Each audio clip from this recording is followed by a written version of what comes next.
Nama saya Fatoni. Di sini saya akan menjelaskan tentang konsep keperawatan kritis.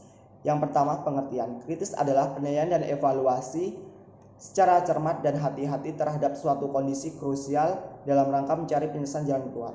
Pasien dengan penyakit kritis adalah kondisi akut di fungsi organ pada sampai potensial penyakit hingga kegagalan organ yang reversible.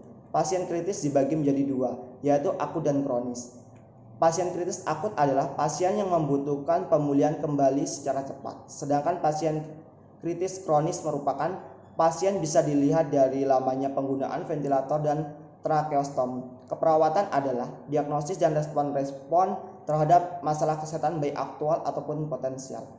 Yang kedua, peran dan fungsi perawat kritis. Peran perawat kritis dalam pengembangannya memiliki lingkup yang spesifik dalam pemberian asuhan keperawatan kritis. Rangkaian peran perawat kritis dalam melaksanakan tindakan termasuk di dalamnya yaitu palliative care pada lingkungan ICU.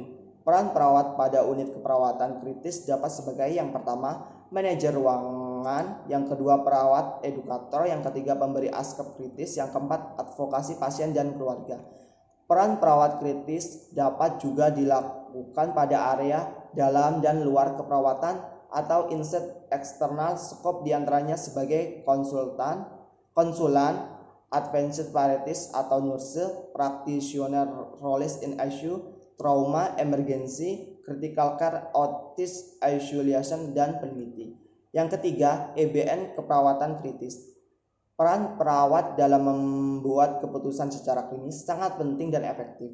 Tepat waktu serta sesuai sebagai tanggapan dalam pelayanan kesehatan. Misalnya apa yang perlu dikasih pada pasien dan juga intervensi apa yang tepat yang nantinya akan diberikan EBN perawatan yang bisa dilakukan salah satu contohnya pada pasien PPOK yang telah dirawat sebanyak 3 kali dalam sebulan terakhir ini karena kesulitan untuk bernafas.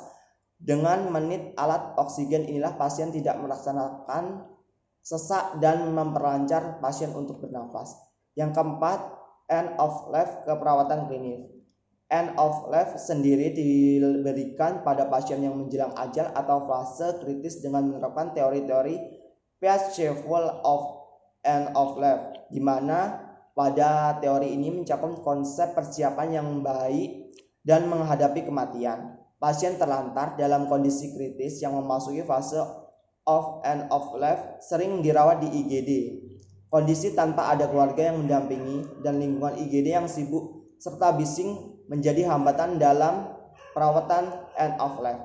Perawatan pasien terlantar dalam tahap end of life membutuhkan penanganan yang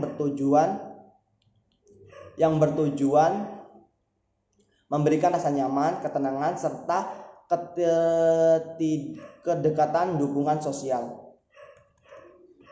Yang kelima, efek kondisi kritis bagi pasien dan keluarga, psikososial dan edukasi. Yang pertama, psikososial. Pada psikososial ini, pasien akan melaksanakan distress psikososial, mengalami kecemasan terhadap trauma dan stigma masyarakat yang dapat memicu setelah pasien mengalami penyakit kritis. Yang kedua, edukasi. Ini menjelaskan kondisi pasien dengan menggunakan komunikasi yang baik dan dilibatkan perawat paliatif. Yang ketiga, efek kritis yang pada keluarga antara lain. Yang pertama, edukasi. Pada edukasi ini, rumah akan memberikan fasilitas kepada keluarga, tim kesehatan, dan klien juga dapat berkomunikasi melalui video. Yang kedua, psikososial. Di sini, keluarga akan mengalami distress psikososial.